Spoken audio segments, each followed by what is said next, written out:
My guest today is producer, songwriter, and recording artist Paul Guzzone. Paul describes himself as an electronic troubadour, fusing acoustic guitar with a variety of sonic textures. His passion for pop melodies and radio hits are very much a part of his narrative style. Up all night, chasing a memory like a ghost, fading in the back of my mind. I can't sleep. In addition to songwriting and performing, Paul has produced recordings for the critically acclaimed folk rock duo Aztec Two-Step and is the bass player and contributing producer for actor Kevin Bacon and his brother Michael of the Bacon Brothers Band. According to Paul, writing a song and then recording it are inseparable. The sound is everything. Wherever this highway goes, it's gonna take us somewhere. Four wheels on an open road, it's gonna take us somewhere. I'm Charles Urich, and this is Life in the Grooves.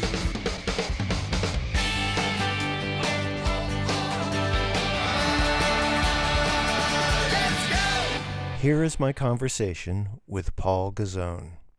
Now, you grew up in Queens, New York, and I want to step back to your childhood and early family life. What was it like growing up in that part of New York City? Wow. We were a working class Italian family that lived in one of those classic New York neighborhoods where part of the block was Italian, part was Polish, part was Irish, part was German. We were all first and second generation immigrants. So there was a lot of multi-ethnic culture floating around our neighborhoods. That plus the obligatory Chinese restaurant down the street. So, I mean, it was a working class New York upbringing. I went to a Catholic school, but I lived right across the street from a public school, PS 153. And I played in that schoolyard every day of my childhood. It was quite an idyllic, urban childhood, I have to say. Gosh, that's a cool question, Charles. I didn't expect you to ask me that, but that forced me to think back about that. So that's cool. Yeah, that's right. That's where I grew up. Was there music in your household growing up? There was. My family, one of our neighbors had a son who used to tinker with electronics, and he built a stereo, which was the first time we'd ever heard of stereo. I don't know the year, but it was maybe sometime in the early 60s, and he built a stereo, and he talked my mom into buying the components to build us a stereo, which was really cool. And this is kind of funny because, now today I'm working here with professional audio, and I understand how this all works, but back then nobody knew anything. So it was important that this thing fit into the house. Not that it was a great stereo system, but that it looked right in the house. So he built this big cabinet, which had a space to store vinyl records underneath it, a turntable on the inside, and a speaker in that cabinet as well. So on the left side was a space for albums. On the right side was a speaker. And I'm thinking it looked like it may have been a 12-inch speaker and a tweeter. I can't remember. And then there was a separate remote box that was the other speaker. And it matched that cabinet, but it was in a different room. So we had a speaker in one room and a speaker in another room, both on the first floor. But we would put on these, stereo records. My mother would buy, my father would buy, or my brothers would buy these stereo records, which were sort of meant to blow your mind with the stereo. So you'd have these, images. Do you remember the kind of artists that, on these records? Well, there were several different kinds. One, we had, I remember Richard Rodgers, the composer, wrote the theme music for a television and film called Victory at Sea. So remember, this was after World War II. This came out probably in the mid-50s or early 50s, and now it's the early 60s. So being, patriotic, middle-class family, working-class family, we had Richard Rodgers' Victory at Sea, which was this epic orchestral music. So that was one. Another was West Side Story, which my sister-in-law bought. And a third one that we had was the soundtrack for Gone with the Wind. Wow. I remember those, and they were stereophonic recordings. And then there was occasionally, I think he brought over, the guy who built the stereo brought over like a sound effects record, which had stuff flying back and forth between the speakers. But the only way you could hear the real stereo was to stand between the two rooms. So it was kind of crazy. But, when my parents weren't around, I turned it up loud. So that's an interesting memory that you conjured up for me, my friend. That's pretty cool. It's interesting because it speaks to your work as a producer. So you always kind of wonder like where the early influences may come from, whether they're conscious or subconscious. Musically speaking, as far as playing an instrument, did you have formal training? When did that start? My little Catholic grammar school, St. Stanislaus, offered music lessons to students. And for some reason, don't ask me why, I decided to try to play the violin, which I did for 3 years.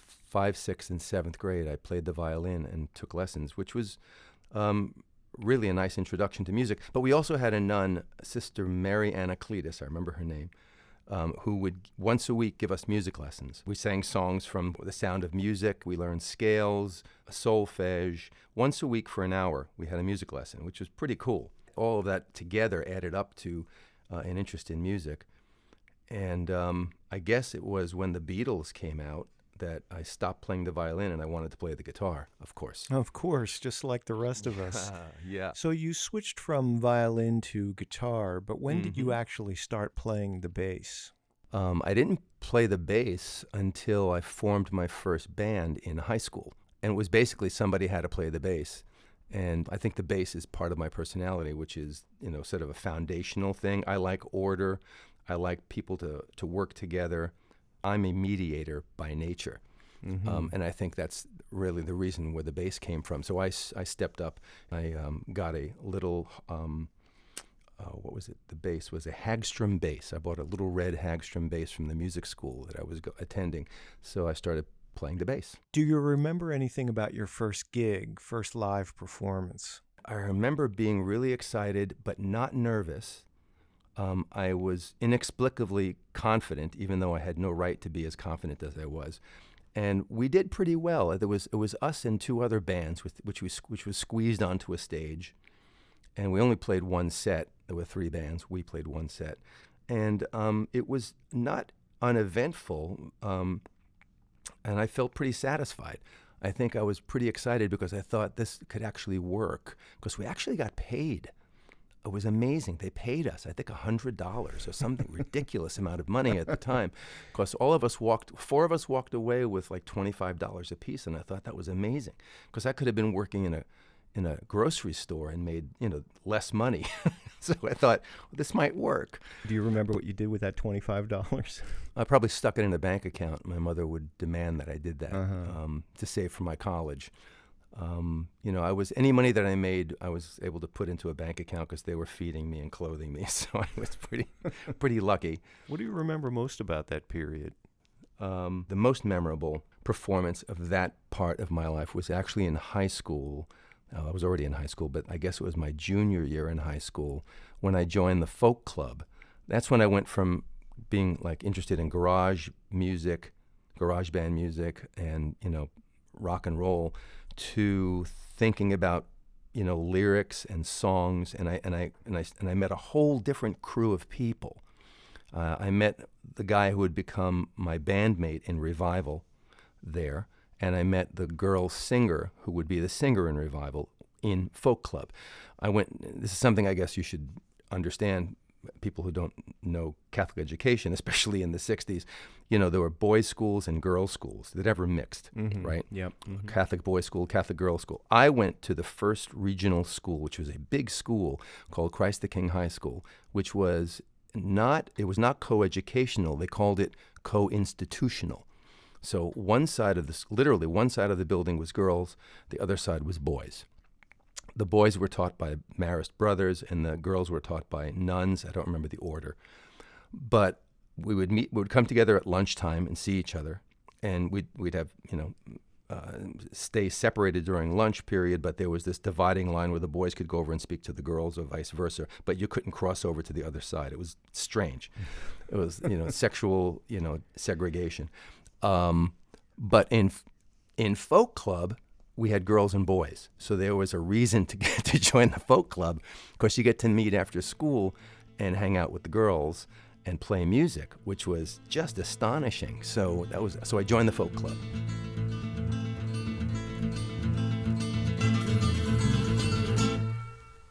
The moon's going fancy free, as though I need a change to be. My mind's got in the reflections of those sun-drenched days of you and me.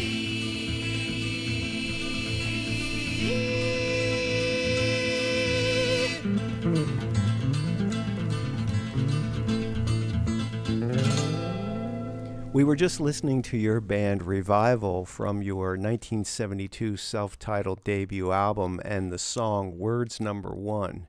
Now, this is an amazing story. You got signed to a record deal barely out of school. How did this all come about? It started in Christ King High School and the folk club. That's where I met Dan Daly. He was working with a woman named Michelle Conway, and her boyfriend was a guy named Pat Sharada. And the three of them, Dan and Patrick, were writing songs together, and Michelle was the lead singer, spectacular voice, and she and Dan were a duo.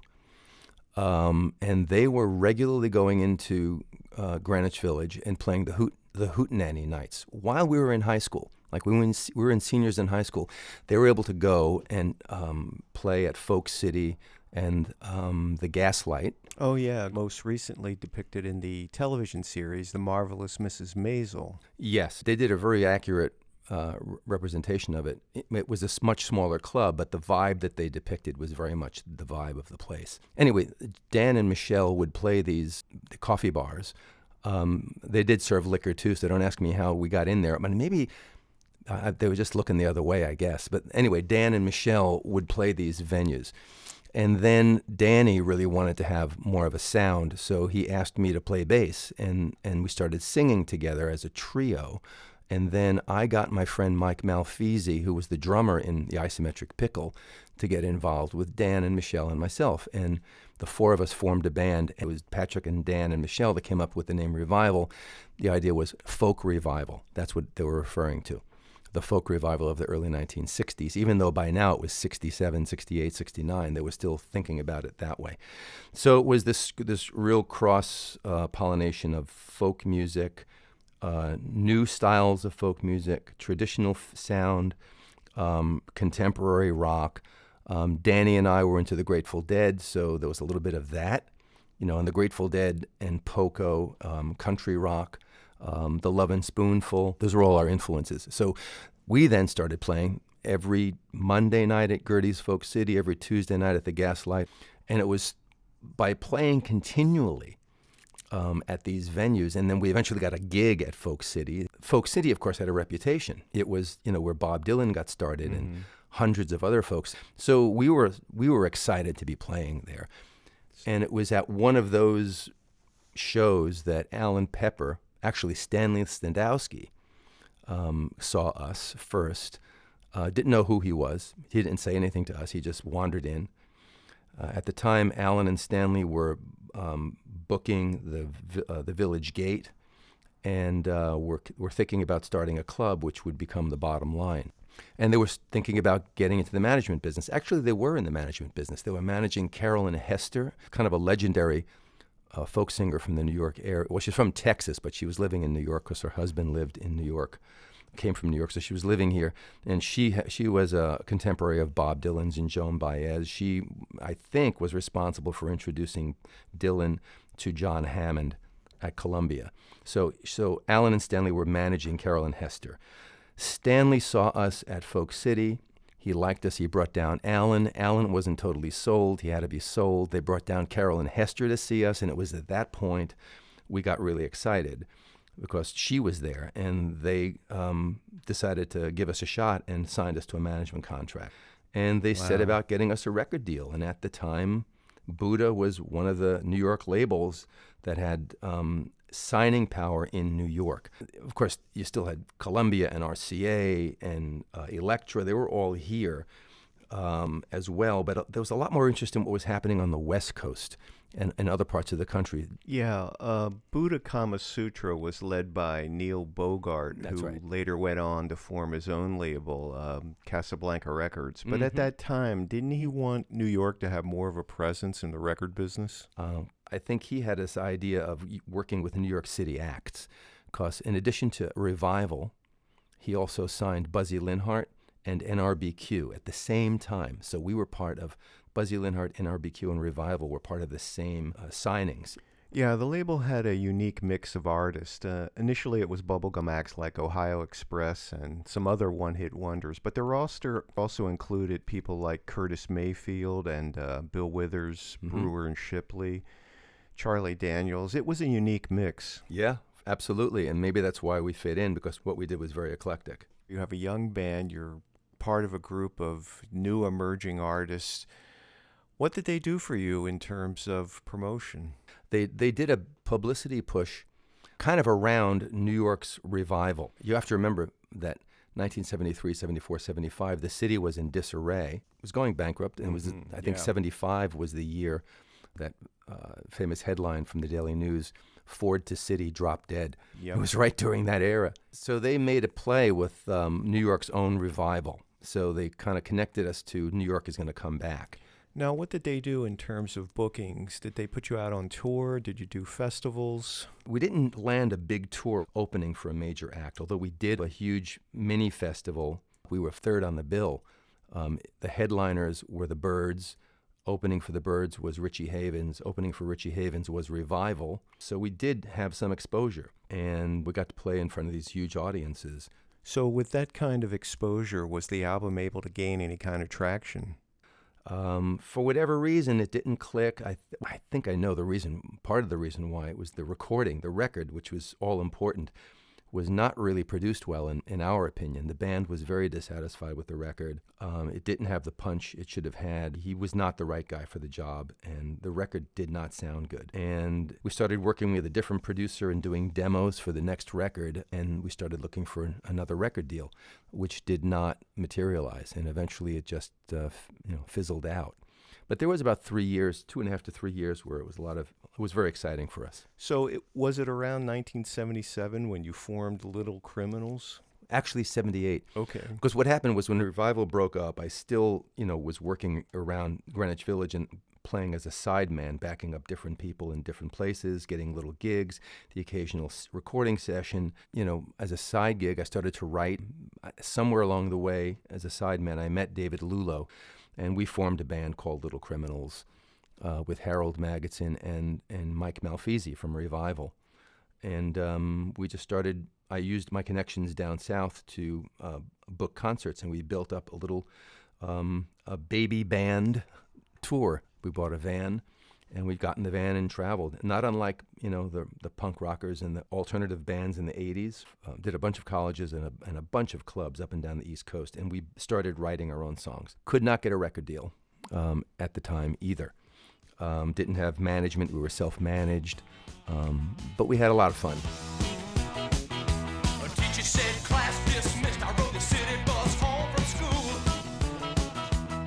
Had a little girl talking about the boys they thought were really cool. Late at night, I would even pray that they would talk about me too someday. I knew that I could make a mind if only I could learn to play. And there was only one way. I knew the very day when the Beatles played Shay, that it's all I ever wanted to do. It's all I ever wanted to do. Well, that's all. That's all I ever wanted to do. It's all I ever wanted to do. Watch it.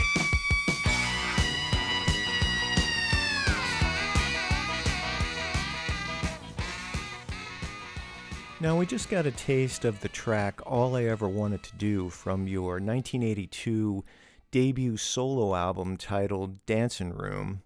Now, this was an EP that you produced and released independently at a time when very few people were doing this sort of thing. Well, this was right after Little Criminals, and I was really into the punk aesthetic, the DIY thing. back then. It was like, why am I banging my head against the wall trying to get somebody at a major record label to sign me? I'm not going to be a rock and roll star. I don't have the looks. I don't write those kinds of songs. I haven't got the management, but I still want to make music, and I have a right to do that. So why can't I put out a record? And the idea was to, I was making these demos, but to what end? I was going around to record labels. I would get meetings. I would bring in, audio cassettes and sit with A&R people, and I would get a nice response. But clearly, I did not know then what I really understand now, which is that the record companies, especially the major record companies, are not really interested in music. They're interested in, hit records. They're interested in pop culture. This is what I teach my class at Pace, that the major record companies then and now are not interested in music per se. They're interested in pop culture. To the extent that music fits into pop culture, they're interested. Mm-hmm. So I came to that realization, and I said, oh, screw it. I'm just going to make my own record. How to do that? I was really, really lucky that my oldest brother agreed to finance the recording, well, actually the pressing. The recordings were almost done at that point, but to finance the pressing and the release of an album. So I just said, what the heck, let's do it. He offered me the money, and we spent a couple of $1,000s and pressed up a bunch of records, got an artist to make up a cover, and then we hired a radio promoter to help us promote it. And again, I wish I knew then what I know now. It was actually a good experience, but I didn't know how to properly work the system. But we did get a lot of, it was an EP, first of all, only 5 songs, not a lot to digest. I was able to get on a bunch of radio stations, I think close to 100 radio stations up and down the East Coast. And the radio promoter, whose name is Peter Gideon, he used to work at Atlantic. He was a freelance radio and record promoter at that point, was able to get me on, I think, almost 100 stations between Maine and Miami. That was the idea. Let's just work the East Coast. Let's work the cities where you could reach by a van and book a tour. And we did that. And we actually got on the radio. We were on playlists. We got great reviews on the record, which from some really good publications. And I played a bunch of gigs, and it was starting to happen. And then Billy Joel released Glass Houses. Oh, boy. And this is, again, where I didn't understand the business. And the radio stations dropped, the record just stopped getting played. And we literally heard from one radio promoter in Atlanta, we only have room for one white New York City rock singer on our playlist, and it's going to be Billy Joel this week. And that was literally the response. So, and that was that. And I was not able to parlay that into anything bigger, but it was a launching pad for me. I was able to use that to sell myself as a record producer. It legitimized me in the New York area as a player. And the most gratifying thing was that it inspired other people. I think several musician colleagues of mine were like saying, "This is great. This is great that you did that. I want to do this now." I'm sure I was the first one among my colleagues in the area to do this. And I think that's what I'm most proud of with that little recording. Now, as I alluded to in my opening segment, you believe that songwriting and the production of a record, how a record sounds, are really inseparable. Mm-hmm. How would you characterize those two disciplines? Songwriting is really important to me, but there's a difference between, a song and a recording. And it's always been my thought, my point of view, that the general public does not hear the song first. They hear the record first. The sound of the record is what piques people's interest. And this goes back, I think, to the early 60s and late 50s with people, like Phil Spector and the sounds of those records. They understood it, or even Sam Phillips, Sun Records. It's always fascinated me. And, today when I write a song, or when anybody in the music industry today writes a song, it's almost impossible to separate the songwriting from the production because it happens concurrently. And that's where we find ourselves today.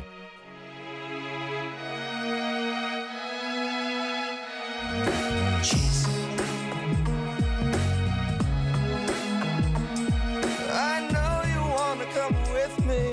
can see it in your face. But it's not easy letting go. Don't stop to think, don't hesitate. We can run from the fools, run from the sorrow, run from the day to day. We can run with the blues, run with the beat. We can even run with the wolves. Chasing the moon, we're chasing the moon, we're chasing the moon, we're chasing the moon, chasing the moon, chasing the moon, we're chasing the moon, we're chasing. So here we have an example with the title track from your 2013 album, Chasing the Moon. So how did you approach the production of this record? That was my first actual new music in years. It was a very slow year. We had moved up to Rockland County, and there wasn't much going on, and I decided to make a record. And I decided to use my Pro Tools setup, and I made a conscious decision to use the electronic sounds mixed with my acoustic sounds. That's not a novel. That's not unique. People do that. But I made a conscious effort to really explore the sonic textures and mix them with acoustic instruments and vocals, traditional vocals. I wasn't, tuning my voice. I wasn't using samples. I was using electronics in the way an EDM producer would. And I was trying to, and the thought came to me, when I was driving around one day, that what I'm doing essentially as a singer-songwriter, working with electronics, the idea of being an electronic troubadour came to my head. And I thought, well, maybe that's a way I could, distinguish myself out there. And I started calling myself an electronic troubadour for two reasons. One was literally I was using electronics and writing songs. And two, the way I was reaching my audience. I was no longer traveling, with an acoustic guitar across my back or in a van playing in folk clubs or coffee houses. I was now putting my music online, and the way people would hear it was through electronic connections.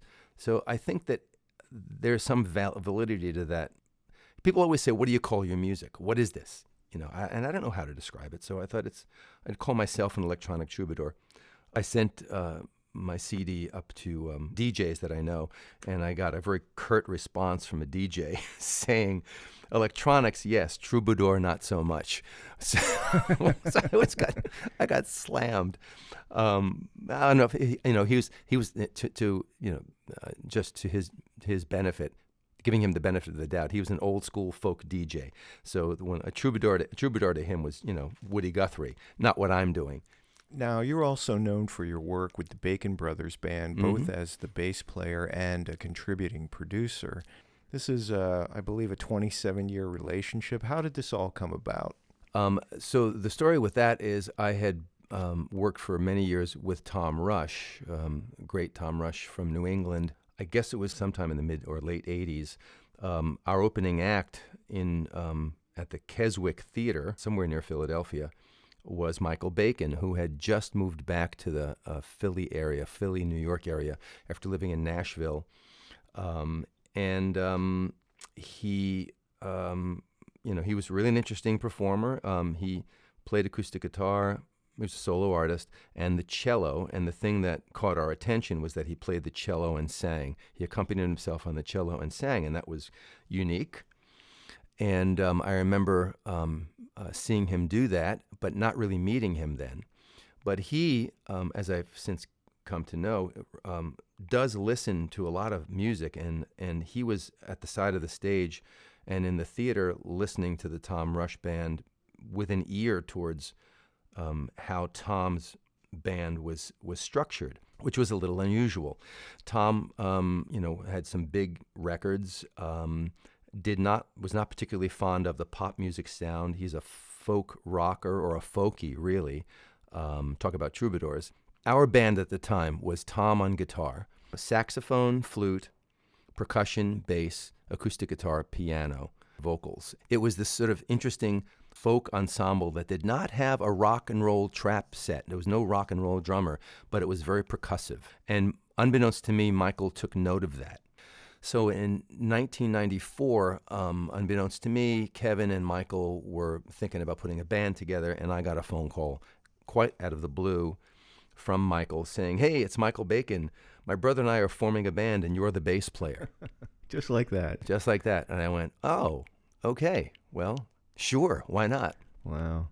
So, yeah, they were invited to do a gig in Philadelphia for a friend of theirs, and really Kevin was just testing the waters.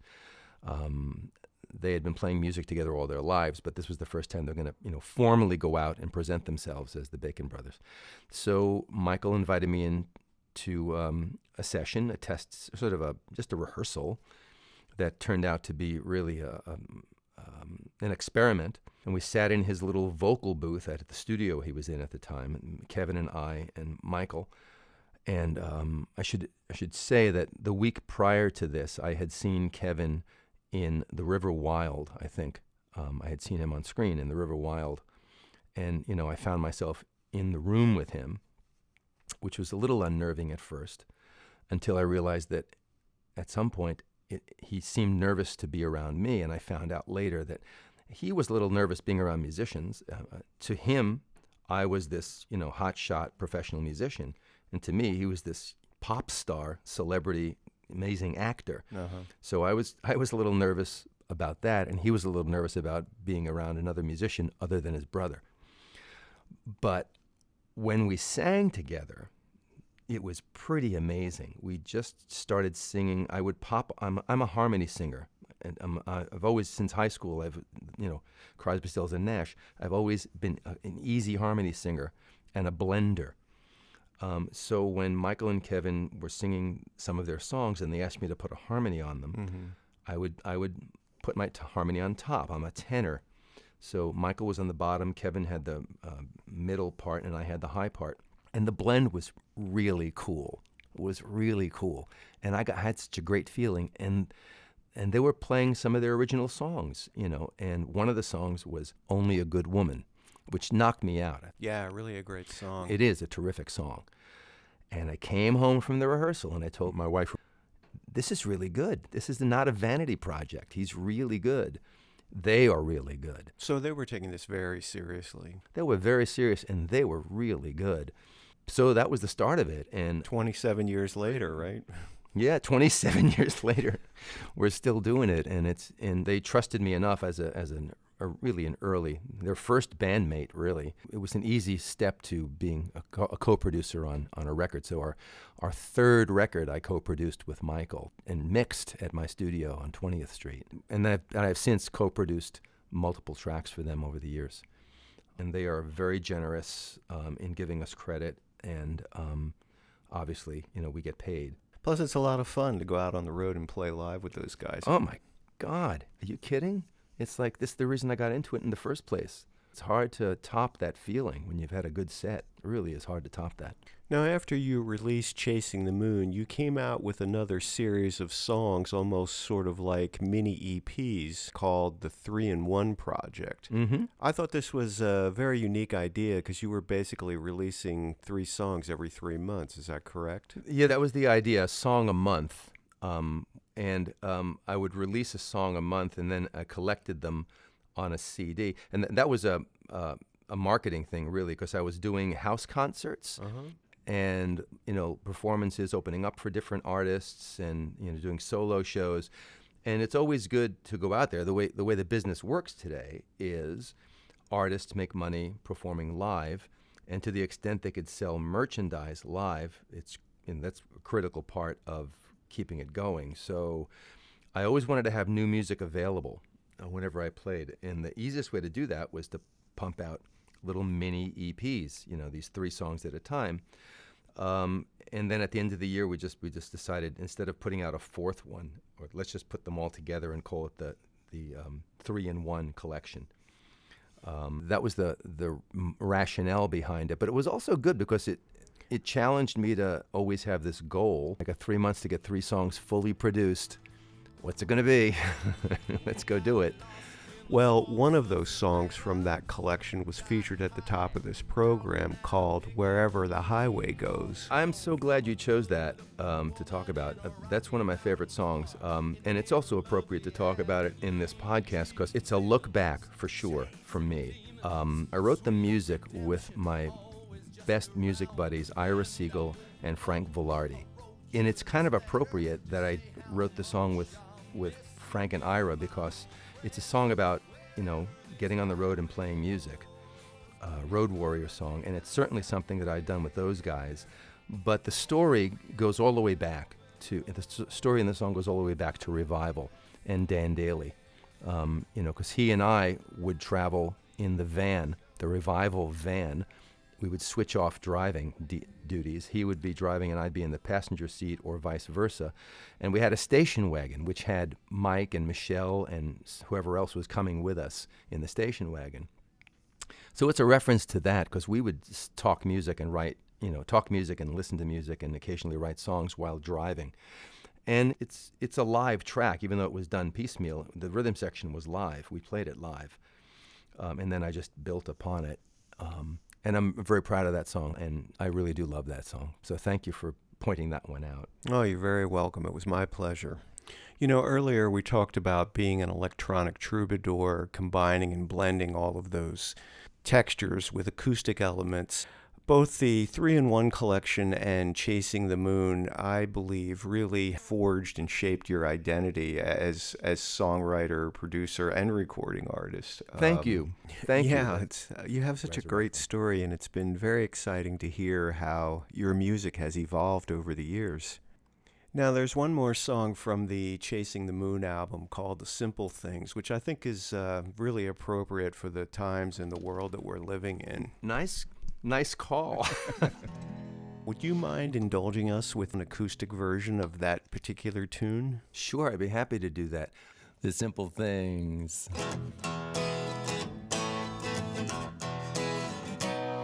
The simple things can bring us together. The simple things can make you feel better. The simple things, sometimes all that you need are the simple things. The simple things in everything that you do. The simple things can touch you and move you. The simple things. Your world is alright when you got the simple things. Like a walk in the country or holding your baby, singing Stone Soul Picnic in the summertime. Cooking up fun in the kitchen, or lazy day fishing, or dancing in the moonlight with the fireflies. Don't you ever want to stroll down a beach, pick an apple that is just out of reach, or write a letter by hand to a friend in your hometown? You're gonna be alright when you get down to the simple things. The simple things. The simple things. Sometimes all that you need are the simple things. 'Cause some days get so complicated, overheated, saturated. More is more, we try and try, but never seem to be satisfied. Yeah, I lost control, I went off the track, I gotta reboot, reset, I gotta get back to the simple things that bring us together. The simple things that make you feel better. The simple things. Sometimes all that you need are the simple things. Your world is alright, Lord, don't you know, when you got the simple things. Oh, the simple things. The simple things.